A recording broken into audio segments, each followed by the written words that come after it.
Cristo diz no Evangelho de João, capítulo 16, versículo 33. Estas coisas vos tenho dito para que tenhais paz em mim. No mundo passais por aflições, mas tende bom ânimo, eu venci o mundo. Palavras maravilhosas do nosso Senhor Salvador Jesus Cristo.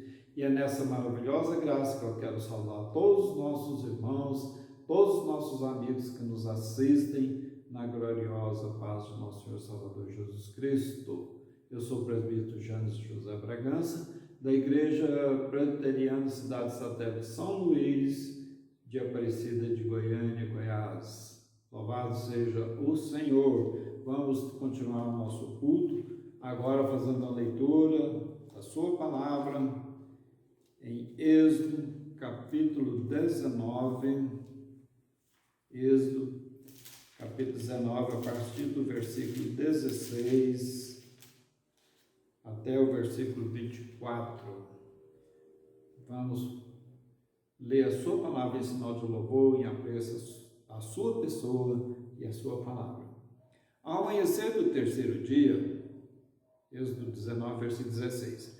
Ao amanhecer do terceiro dia, houve trovões e relâmpagos e uma espessa nuvem sobre o monte e muito forte clangor de trombeta, de maneira que todo o povo que estava no arraial se estremeceu. E Moisés levou o povo fora do arraial ao encontro de Deus e puseram-se ao pé do monte.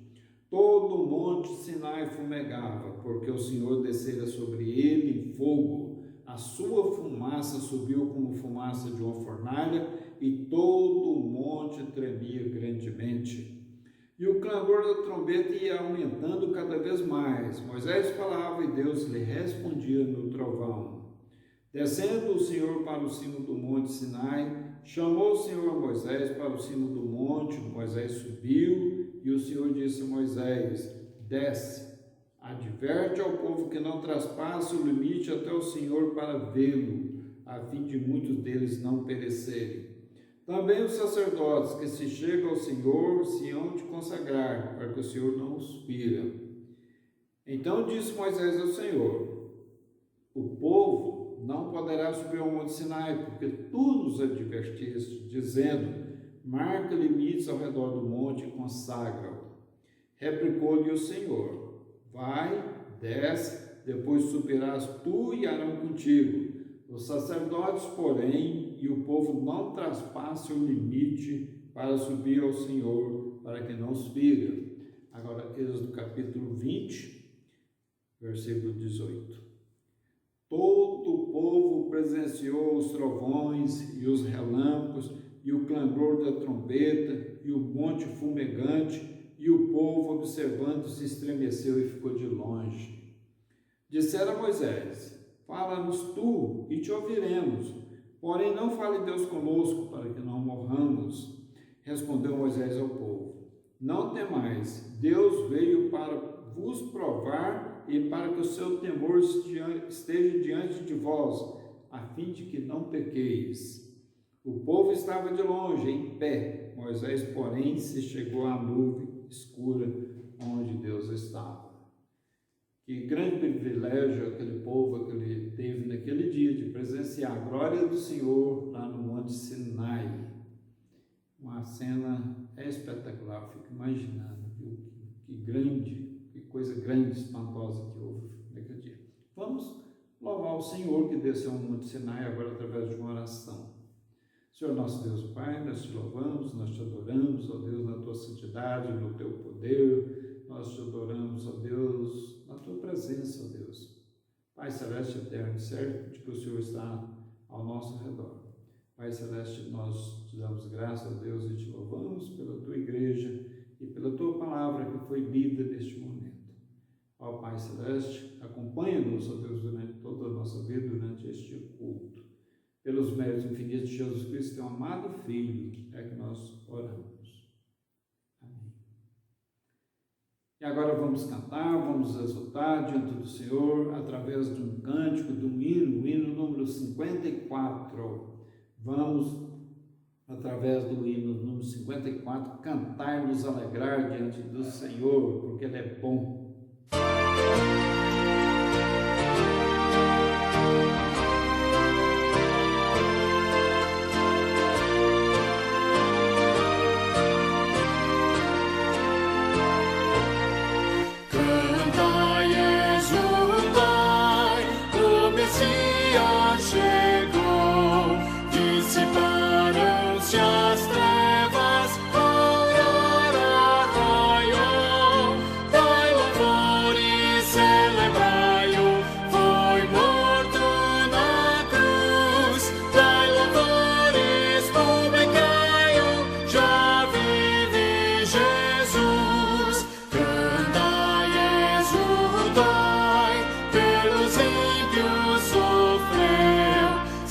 fez a justiça e o sangue verteu. Dai louvores, celebrai-o, foi morto na cruz. Dai louvores, publicai-o, já vive Jesus. Cantai, exultai, temos pleno perdão, pois Jesus nos concede real salvação. Dai louvores, celebrai-o, foi morto na cruz. Dai louvores, publicai-o, já vive Jesus. Cantai, exultai, Jesus Cristo nos céus, pelos seus intercede à destra de Deus. Dai louvores, celebrai-o, foi morto na cruz. Dai louvores, publicai-o, já vive Jesus.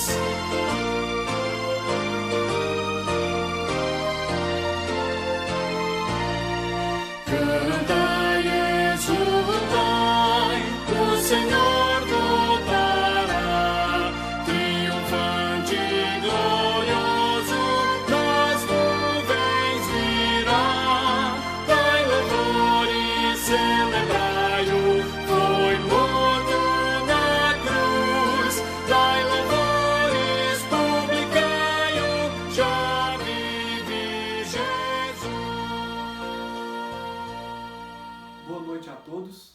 Espero que todos estejam com saúde e confiantes em nosso Deus que tem cuidado de nós. Teremos agora o nosso momento de confissão de pecados. Abramos as nossas Bíblias no livro de 1 João, no capítulo 1, versículo 9. 1 João, no capítulo 1, versículo 9. Leiamos a palavra de Deus. Se confessarmos os nossos pecados, Ele é fiel e justo para nos perdoar os pecados e nos purificar de toda injustiça. Abaixemos nossas cabeças, oremos ao nosso Deus, que, como a palavra dele mesmo diz, Ele é fiel e justo para nos perdoar os pecados e nos purificar de toda injustiça. Oremos ao nosso Deus.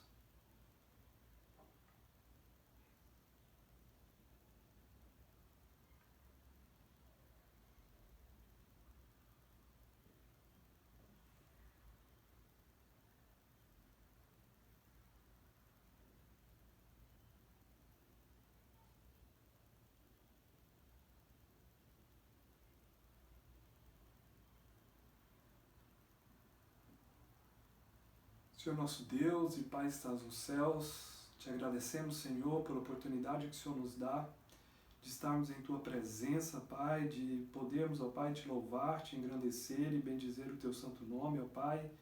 E em especial, ó Pai, neste momento, ó Pai, confessar os nossos pecados diante do Senhor, pedir, ó Pai, que o Senhor tenha misericórdia de nós, que nos ajude, ó Pai, a viver uma vida que te agrada, que nós, ó Pai, como servos do Senhor, possamos, ó Pai, nos atentar a cada dia à leitura da Tua palavra, à oração, ó Pai, para que possamos, ó Pai, cada dia santificar as nossas vidas, a fim, ó Pai, de fazer, ó Pai, somente o que agrada ao Senhor, ó Pai. Que o Senhor, ó Pai, com a Tua misericórdia, ó Pai, venha, ó Pai, perdoar os nossos pecados, ó Pai, venha purificar-nos, ó Pai, e nos ajudar, ó Pai, a viver uma vida que agrada ao Senhor, uma vida, ó Pai, que louva o Teu santo e perfeito nome, ó Pai. Sabemos, ó Pai, que somos imperfeitos, sabemos que somos pó, que carecemos, ó Pai, do Teu perdão, da Tua graça e do Teu amor, ó Pai. É por isso que estamos diante do Senhor, Deus Todo-Poderoso e Soberano, ó Pai, confessando assim, ó Pai, os nossos pecados e te pedindo, ó Pai, venha, derrama a Tua graça, Pai, o Teu perdão sobre nós, ó Pai, durante esse culto, ó Pai. Abençoe-nos, ó Pai, é o que eu te peço, é o que eu te agradeço, ó Pai, em nome de Jesus. Amém, Senhor, amém.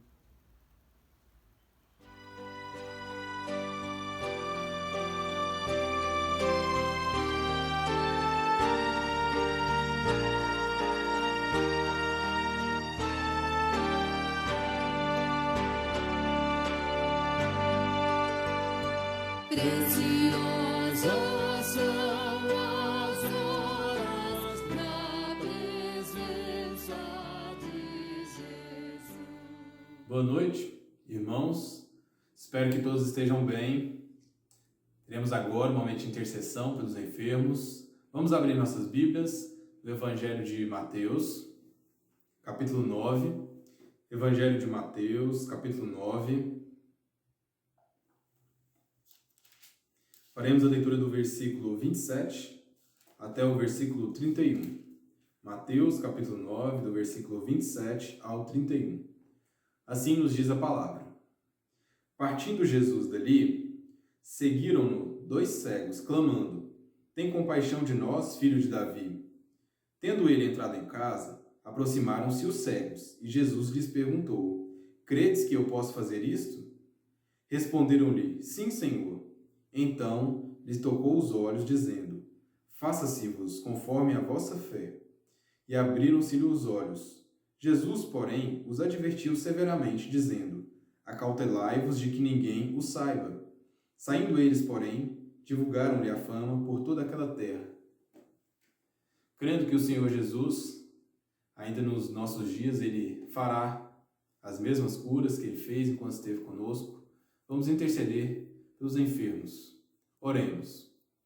Senhor nosso Deus, nosso eterno Pai, no nome do nosso Senhor e Salvador Jesus Cristo, Pai, aguardando, Pai, pela Tua graça, Pai, colocamos a vida de todos aqueles, ó Pai, que se encontram, ó Pai, com alguma enfermidade, seja de ordem física, espiritual, emocional, psicológica, Senhor. Colocamos essas vidas, ó Pai, em Tuas mãos, ó Pai, na certeza, ó Pai, de que Tu, ó Pai, pode, ó Pai, todas as coisas, de que o Senhor é bom, Pai. Pai, também colocamos, ó Pai, diante do Senhor, aqueles que se encontram, ó Pai, vítimas, ó Deus, dessa pandemia. Que o Senhor possa, ó Pai, trazer cura, ó Pai, a essas pessoas. Que o Senhor possa, ó Pai, acalmar os corações dos familiares. Que o Senhor possa, ó Pai, também tirar todo o receio, todo o medo, ó Pai, que possa existir em nosso coração. Possamos colocar a nossa confiança em Ti, Pai, sabendo que o Senhor é conosco, de que o Senhor é bom. Eterno Deus, também Te louvamos, ó Pai, e Te agradecemos, ó Deus, por aqueles que já foram curados, por aqueles, ó Pai, que receberam, ó Pai, do Senhor a imensa graça, ó Pai, de continuarem, ó Pai, vivos, ó Deus. Eterno Deus, obrigado, ó Pai, por o que o Senhor tem feito, Te louvamos, ó Pai, no nome do nosso Senhor e Salvador Jesus Cristo. Amém, Senhor. Nesse momento, trago 2 avisos à igreja. O primeiro aviso é que se você tiver a possibilidade de levar o seu alimento até a igreja, será uma contribuição para a cesta que a Junta Diaconal faz mensalmente. Então, você pode deixar na igreja o seu alimento para a cesta que a Junta Diaconal faz. O segundo aviso é que você pode depositar o seu dízimo e a sua oferta na conta corrente da igreja, ou você pode também depositar no gasofilácio que se encontra na igreja o seu dízimo e a sua oferta. E esses são os 2 avisos.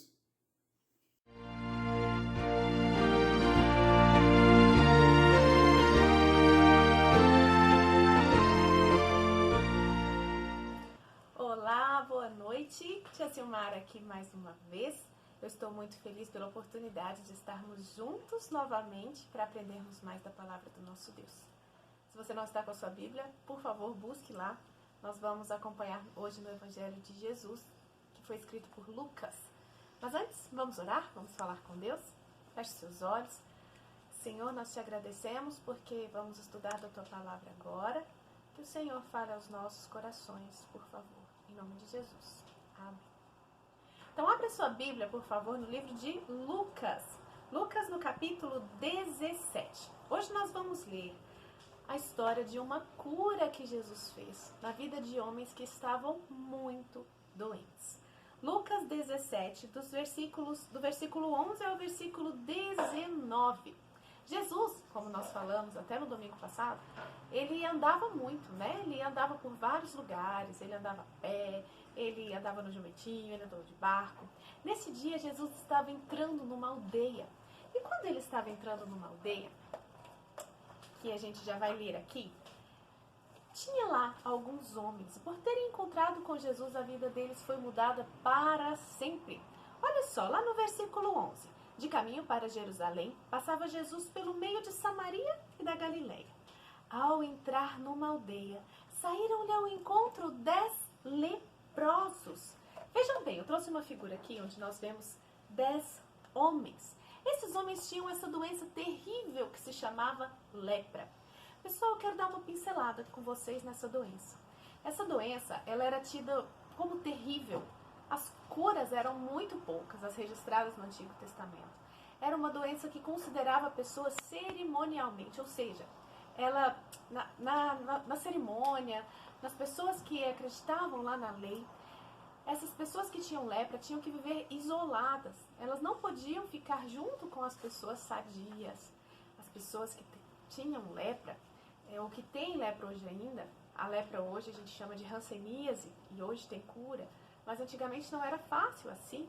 Aquelas pessoas tinham graves doenças na pele, viravam escamas, úlceras, e aquilo doía muito, aquilo ficava fedendo. As pessoas que tinham lepra eram muito fedidas, ninguém gostava de ficar perto, ninguém podia, né, porque aquelas pessoas eram imundas.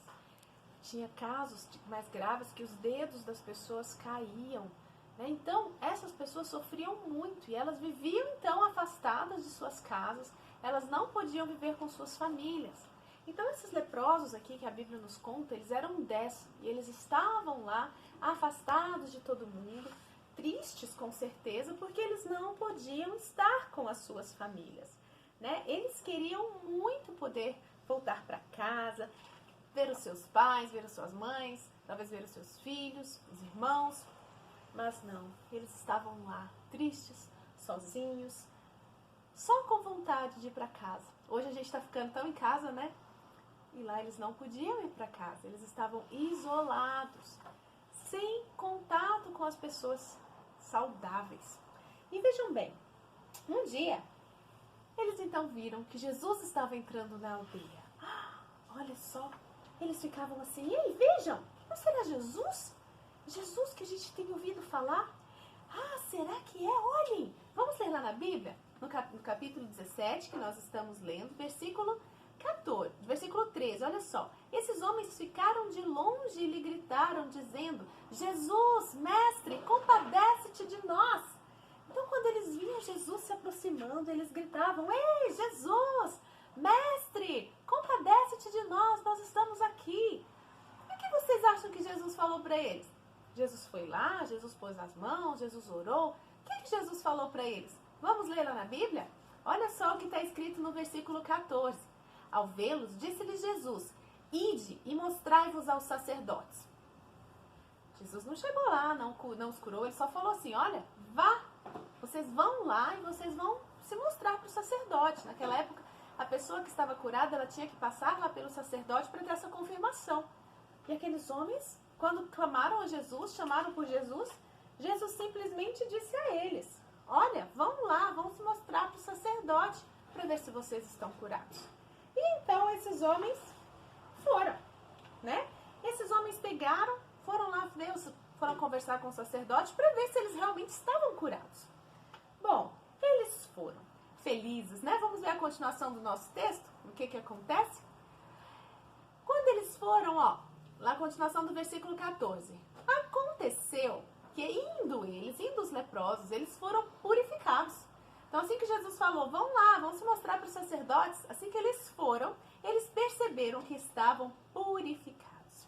E agora? O que é purificado? O que é purificados? Eles estavam com a pele pura, eles agora estavam curados, eles não tinham mais a lepra no corpo deles. Quando eles perceberam isso, olha só, eles olhavam para suas mãos, eles olhavam para os seus pés, para as suas pernas.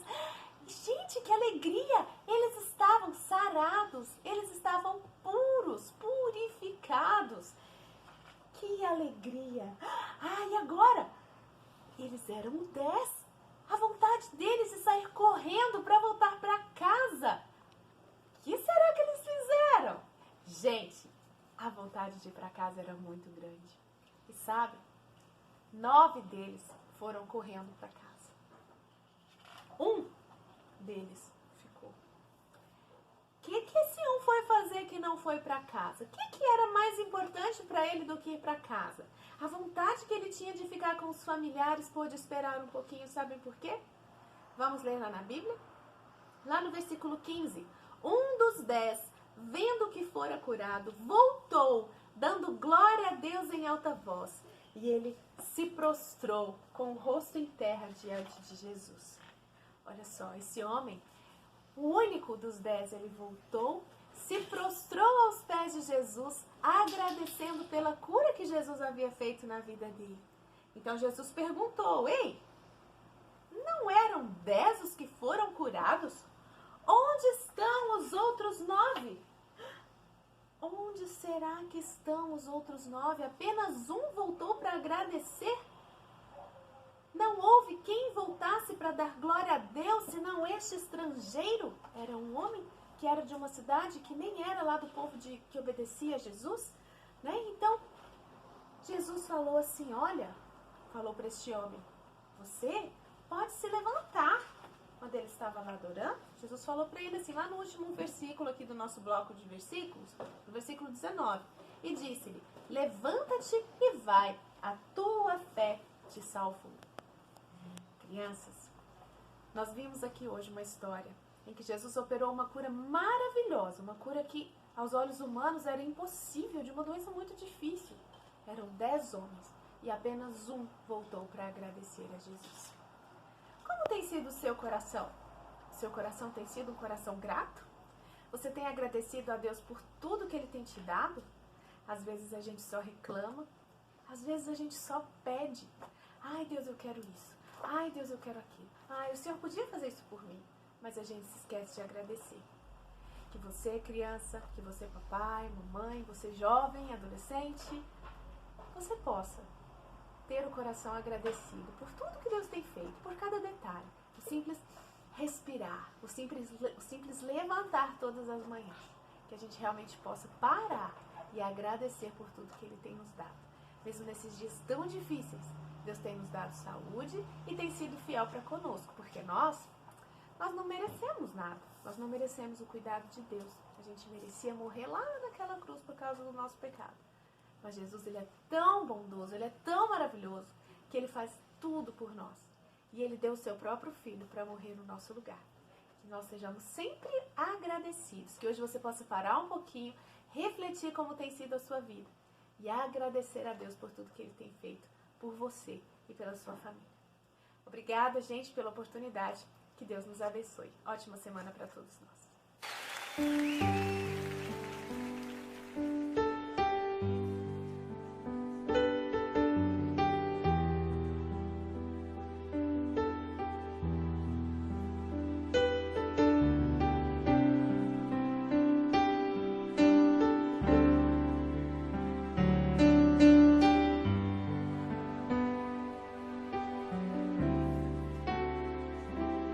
Quão grande é o meu Deus, cantarei quão grande é o meu Deus, e todos hão de ver quão grande é o meu Deus.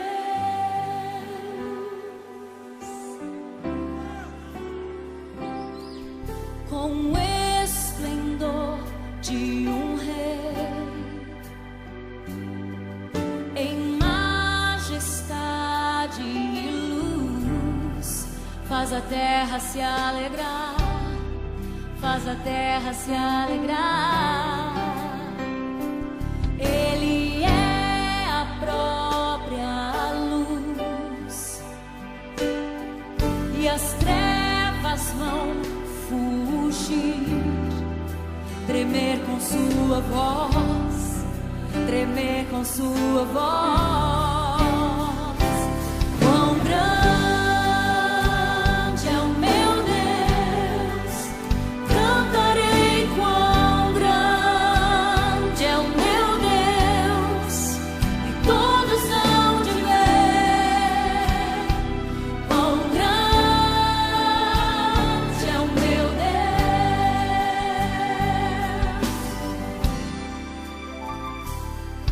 Por gerações Ele é,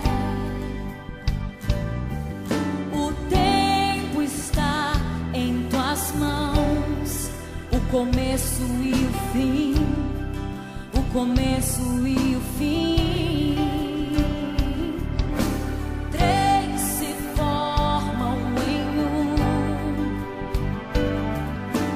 Filho, Espírito e Pai, Cordeiro e Leão, Cordeiro e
Graça e paz, irmãos. Boa noite a todos.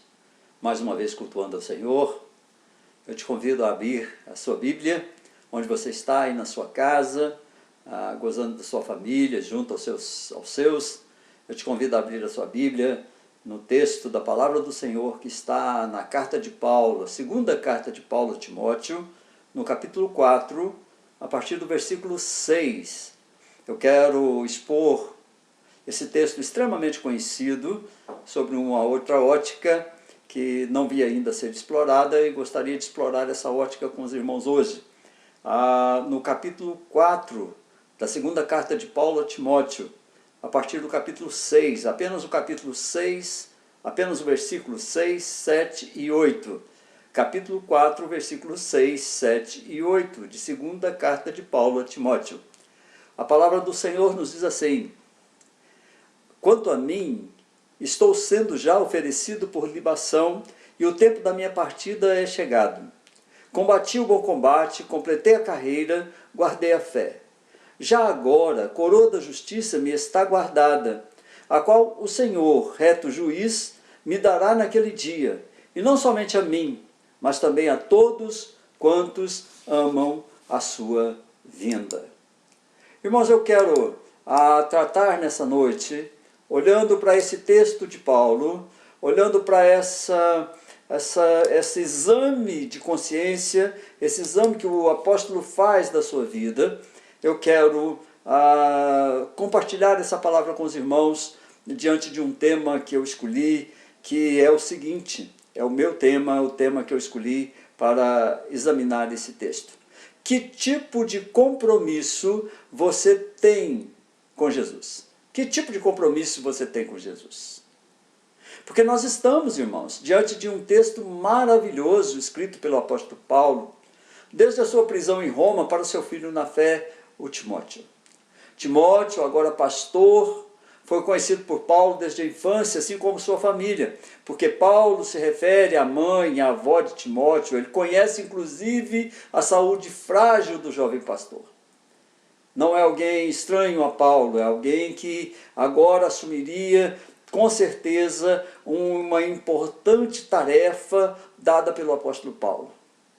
A ideia de Paulo aqui, nessas duas cartas, é instruir esse jovem que assume o ministério em meio a várias turbulências, muito sofrimento, muitas perseguições, igreja com sérios e vários desvios doutrinários, homens traidores e infiéis. Paulo faz menção desses homens, fala do que foi feito contra ele.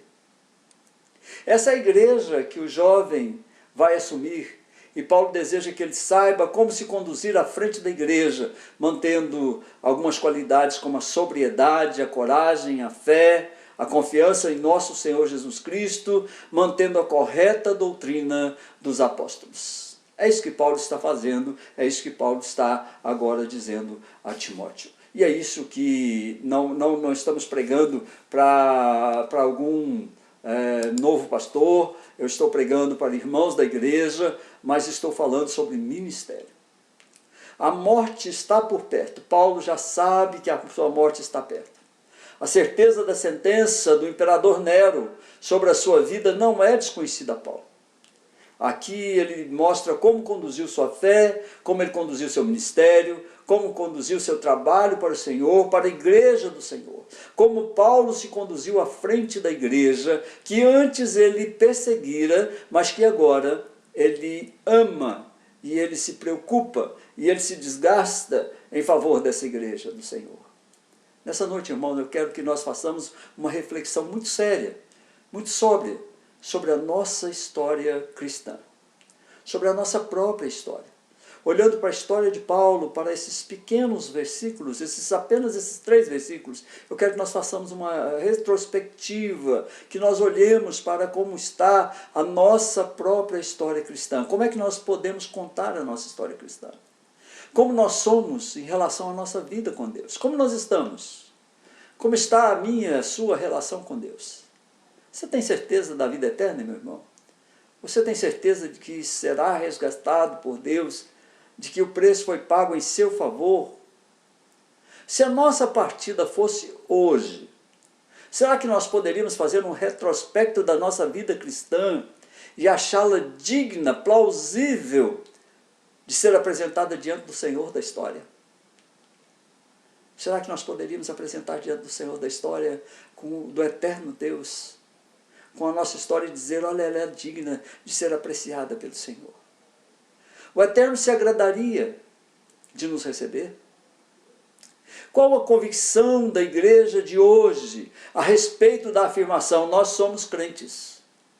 Porque está muito batido, está muito destruído. Somos crentes não é mais uma certeza de honestidade, de serviço, de caridade, de piedade. O que os outros podem receber de nós como testemunho de vida cristã? Irmãos, é muito sério. Eu quero falar sobre vida cristã, eu quero falar sobre o nosso compromisso com Deus. Que tipo de compromisso você, meu irmão querido, tem com o nosso Deus? Justifico para você o nosso tema. Olhando para a igreja hoje, você diria o que daqueles que frequentam os cultos? Olhando honestamente para a igreja hoje, o que você diria daqueles que frequentam os seus cultos? Aqueles que dizem servir a Cristo, protestando ter uma fé superior à fé que as outras pessoas apresentam, que se justificam diante de uma falha dizendo, sou crente, mas ainda sou pecador? O que você diria? As pessoas que não têm um compromisso sério com a igreja, que a deixam na primeira oportunidade ou na primeira decepção com pessoas. Pessoas que não se misturam, que criticam cultos, criticam louvores, criticam pastores, criticam líderes, qualquer um que esteja trabalhando pela igreja. Não há um trabalho feito na igreja que satisfaça essas pessoas. Pessoas que se julgam espirituais, que não suportam de maneira nenhuma os erros dos outros, mas vivem uma vida fora da igreja que envergonharia até mesmo um descrente. O que você diria dessas pessoas? Esse é o meu tema, é por isso que eu optei por trazer esse tema, para que nós discutíssemos isso. Eu quero explorar, então, as credenciais apresentadas pelo apóstolo Paulo ao final da sua vida e do seu ministério, para que possamos todos reavaliar que tipo de crente nós somos, que tipo de compromisso temos com o Senhor Jesus e como nós entregaremos a Ele a nossa vida quando formos ter com Ele. Porque não se engane, irmãos, irmãs, todos nós nos apresentaremos diante do tribunal do Senhor. Que tipo, então, de compromisso você tem com Jesus? Essa é uma pergunta que eu quero muito que nossa meditação nessa noite leve você a questionar-se. Porque dessa resposta, meu irmão e minha irmã, depende a sua vida. Você não é salvo por méritos, você não é salvo pelo que você faz por Cristo. Mas a palavra do Senhor nos diz que pela árvore nós conhecemos, pelos frutos nós conhecemos as árvores. Não é o meu tema e essa pergunta, não é a pergunta a respeito de quanto você conhece a Bíblia, meu irmão, de quantas vezes você já leu, mas de quanto a sua vida é piedosa, de quanto a sua vida reflete o que você já leu da palavra de Deus. Não é uma vergonha que tencione envergonhá-lo, mas que possa fazer seu olhar voltar para dentro do seu próprio coração. Porque o que interessa é que a vida eterna seja seu destino, seu desejo, seu interesse, e Cristo seja a aval da sua vida cristã. Para responder à questão, que compromisso você tem com Deus, você precisa saber de algumas coisas que eu vou trazer e que o texto nos mostra. Em primeiro lugar, irmão, no versículo 6, o apóstolo diz o seguinte: quanto a mim, estou sendo já oferecido por libação, o tempo da minha partida é chegado. Em primeiro lugar, irmãos, para responder essa pergunta com sinceridade, o crente verdadeiro vive uma vida reta, porque sabe que chegará o momento de ver Cristo face a face. Repetindo, em primeiro lugar, irmãos, pode responder com tranquilidade: o crente verdadeiro que vive uma vida reta, porque sabe que chegará o momento de ver Cristo face a face. O que amedronta esse irmão, o que traz temor ao seu coração, traz tremor a ele, não é a opinião de outras pessoas, é porque ele tem certeza que ele vai ver Cristo face a face. Para Paulo, agora o seu fim estava muito perto e ele sabia.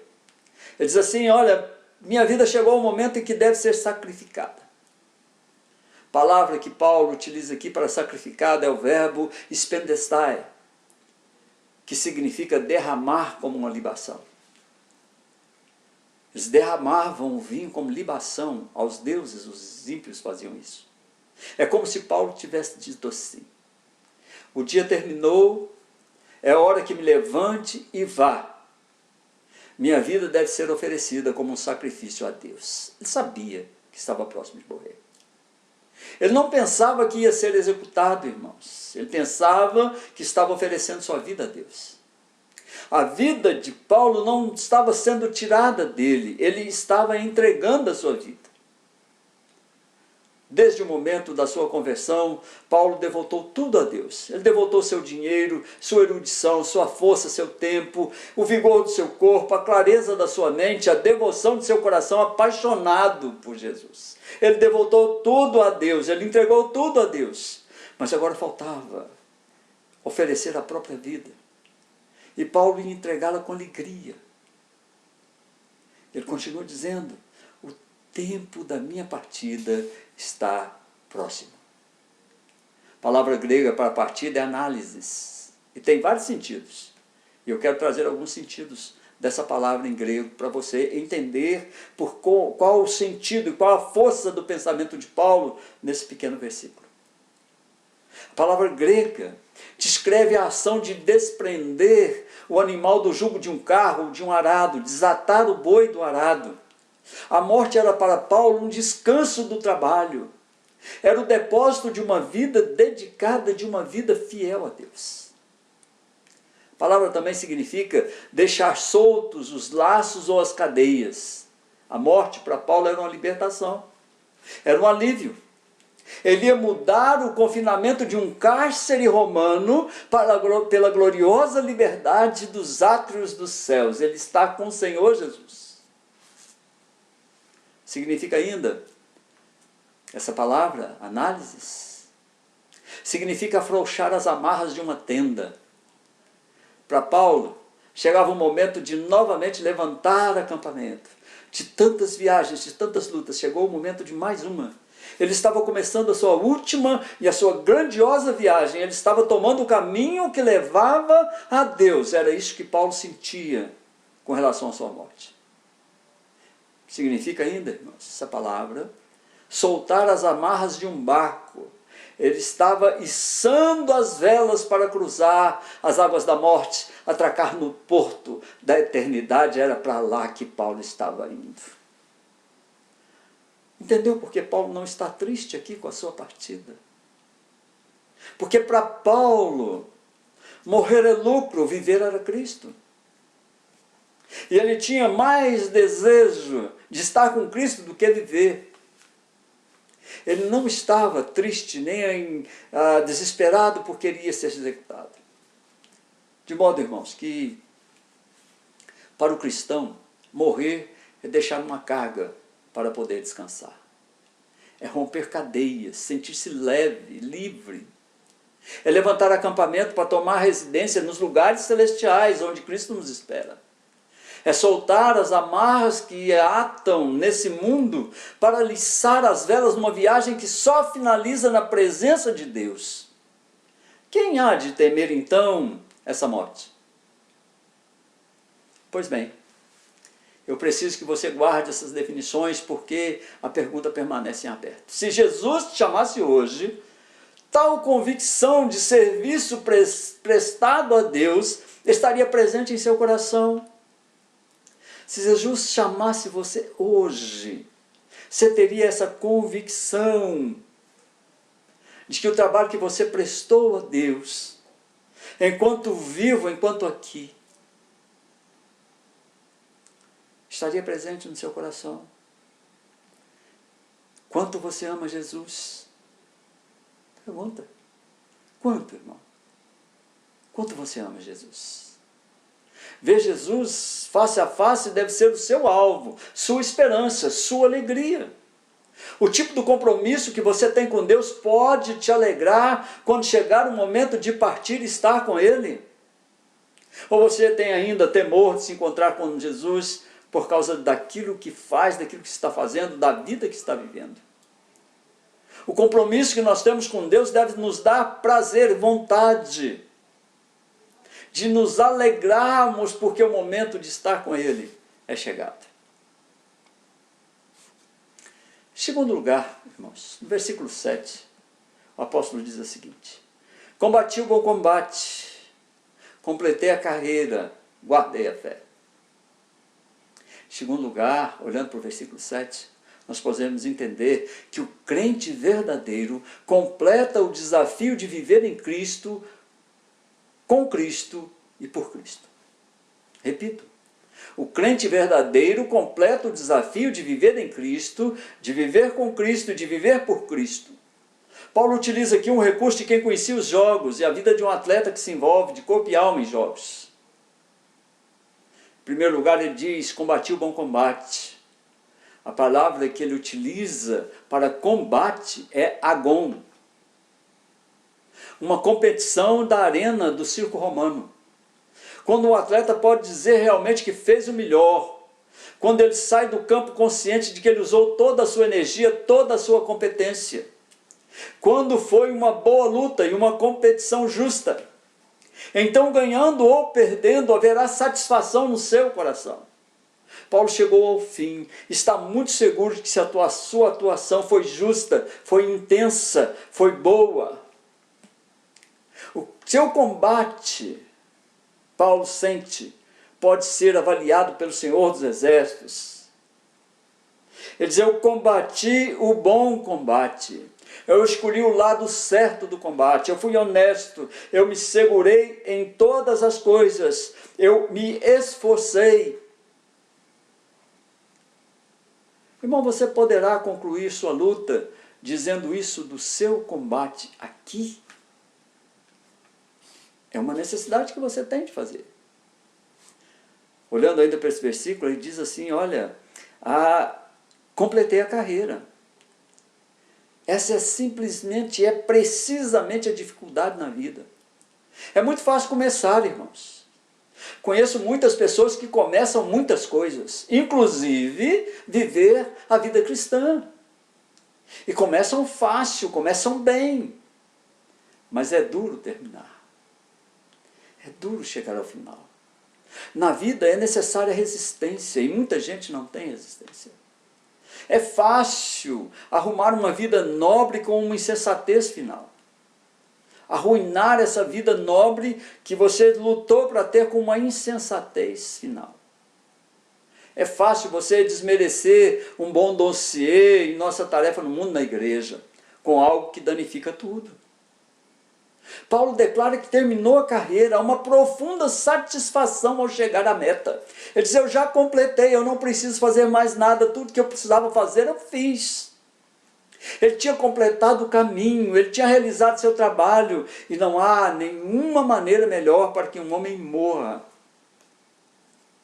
É preciso olhar para o seu trabalho para Cristo. É preciso olhar da sua relação com Deus. É preciso você olhar para a sua vida cristã e entender que vai chegar um momento em que você vai ter que dizer: eu completei a carreira. E que você tenha lutado uma boa luta. Diante de tanta desistência que vemos entre os cristãos, tanta gente deixando a igreja do Senhor, tanta gente começando bem, mas não completando a carreira, eu te pergunto: você está disposto a completar a sua carreira cristã de forma que ela agrade ao Eterno? É esse o seu desejo? Paulo diz ainda nesse versículo 7, ele diz: eu guardei a fé.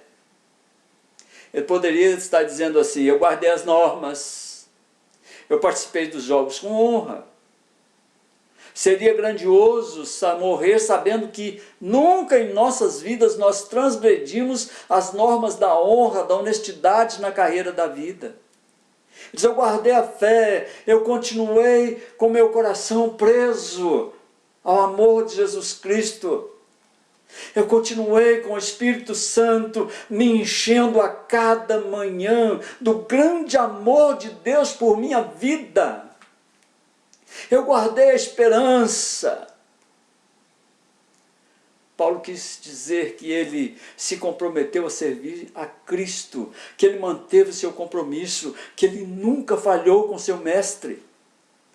Ele quis dizer que se fizesse bom tempo ou mau tempo, se ele estivesse em liberdade ou no cárcere, se ele estivesse em perigos em terra e no mar, e agora mesmo diante da própria morte, ele nunca tinha perdido a sua perfeita confiança, a sua perfeita fé em Jesus Cristo. Dentro do coração daquele homem havia uma esperança que nunca vacilava, que queimou o coração daquele homem por toda a sua vida, e com a qual finalmente ele enfrentou a morte. Eu te pergunto, irmão, você poderá diante do Senhor dizer: eu fui desafiado, Senhor, eu fui tentado, Senhor, eu fui oprimido, Senhor, mas eu guardei a fé. Eu vivi como vivem os crentes, eu vivi por fé. Passei por vários perrengues, por muitas dificuldades, mas eu guardei a fé. Terceiro, último lugar, irmãos, versículo 8. O apóstolo Paulo diz assim: já agora a coroa da justiça me está guardada, a qual o Senhor, reto juiz, me dará naquele dia, e não somente a mim, mas também a todos quantos amam a sua vida. Em terceiro lugar, irmãos, o crente verdadeiro vive uma vida reta, porque sabe o que o aguarda no céu. O crente verdadeiro vive uma vida reta, porque ele sabe o que o aguarda no céu. Paulo continua dizendo aqui que está aguardada a sua coroa. Quando nós olhamos para os jogos da Grécia, o prêmio maior era uma coroa de louro. O goleador era coroado com ela, levá-la era a maior honra para um atleta. Mas ele lutava por uma coroa que em poucos dias estaria murcha e enrugada. Mas Paulo sabia que lhe esperava uma coroa que nunca iria murchar, uma coroa imarcessível. Nesse momento, Paulo vai do veredito dos homens ao veredito de Deus. Ele sabia que em pouco tempo ele estaria diante do juízo romano. A sua sentença já estava determinada. Ele sabia qual ia ser o veredito de Nero, mas também conhecia o veredito de Deus. Se Nero diz, esse homem não presta, se eu vou matar esse homem, Deus diz, esse homem é valioso e eu o quero comigo.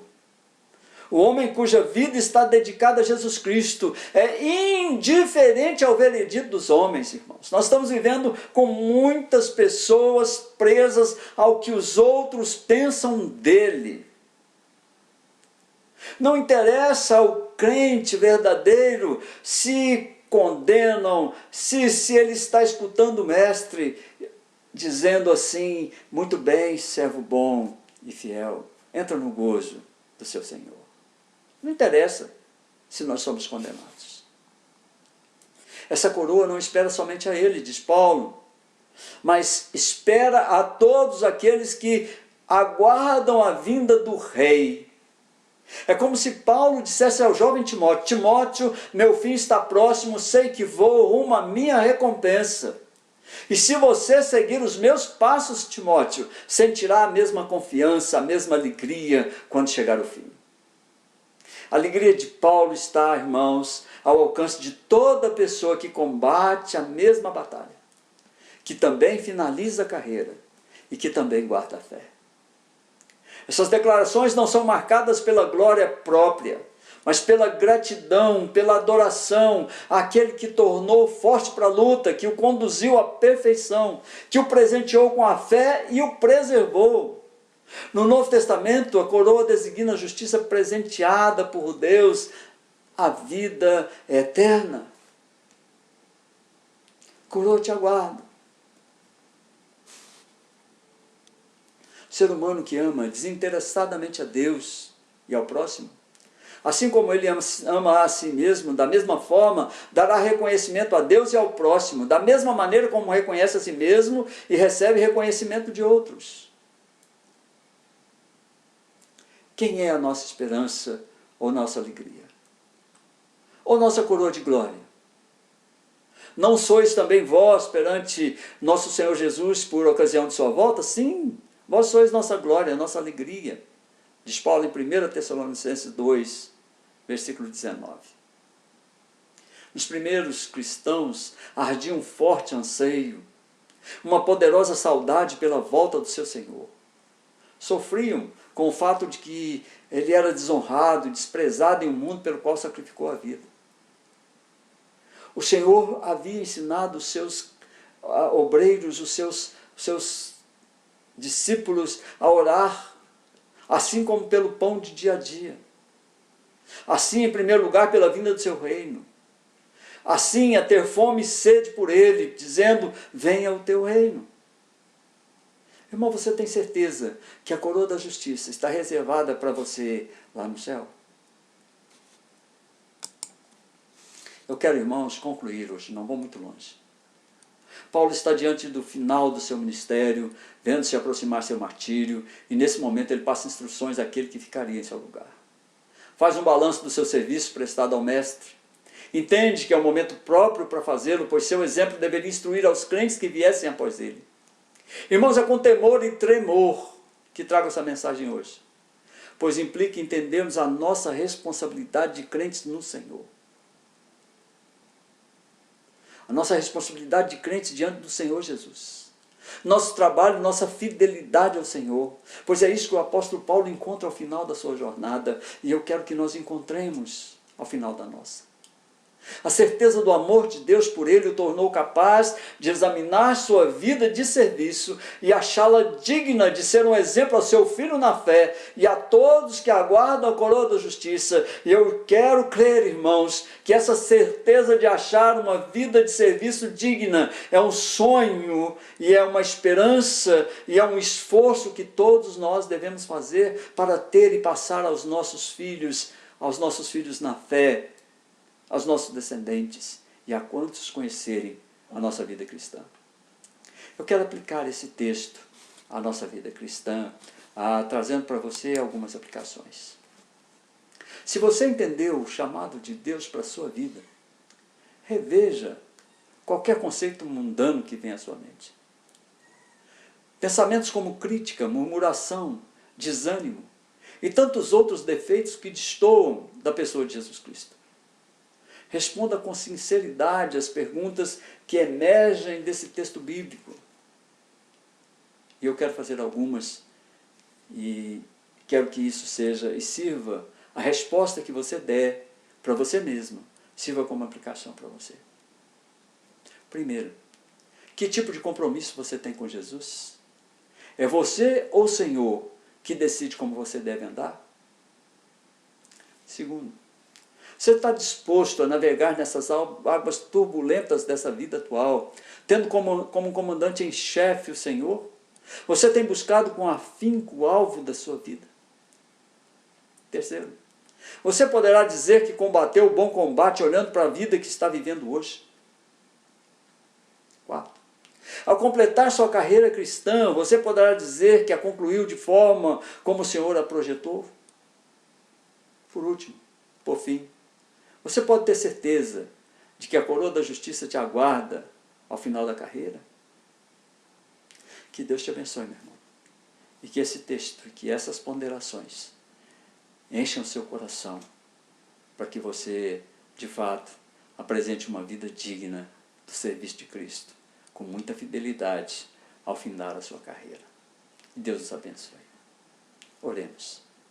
Senhor, nosso Deus, nosso Pai, nós te agradecemos, ó Pai, porque a tua bondade, a tua misericórdia são conosco. Ó Deus, não nos deixe falhar nessa missão que o Senhor destinou a cada um de nós. Obrigado, ó Deus, por ter nos chamado ao teu serviço. Que nós, ó Deus, todos os irmãos, todos os amigos, todos aqueles, ó Deus, que puderem ter contato com a tua palavra, sejam cumpridores dela. Que nós possamos, ó Deus, rever nossos conceitos, nossas atitudes, nossos pensamentos, nossas decisões. Ó Pai bendito, tenha misericórdia das nossas decisões. Transforma o nosso coração para enxergar apenas ao Senhor. Enxergarmos, ó Deus, que nós fomos comissionados pelo Senhor para o teu trabalho nessa igreja, nesse lugar. E onde estiverem, fomos chamados para prestar um serviço que seja digno da pessoa de Jesus Cristo. Faça-nos cada dia, ó Deus, mais parecidos com o Senhor. Que a tua graça, que é melhor que a vida, encha o nosso coração nessa noite, para que, revendo as nossas ações, nossas decisões, nossas murmurações, nossas reclamações, nossas críticas, sintamos, ó Deus, tristeza diante da grandeza do trabalho do Senhor. O Senhor nos abençoe. Que a graça do Senhor seja conosco. E agora, irmãos, que a graça do nosso Senhor Jesus Cristo, que o amor de Deus nosso Pai, e a comunhão e a consolação do Espírito Santo de Deus seja com todos nós, com todo o povo de Deus espalhado sobre a face da terra, não somente hoje, mas para sempre. Amém, amém e amém.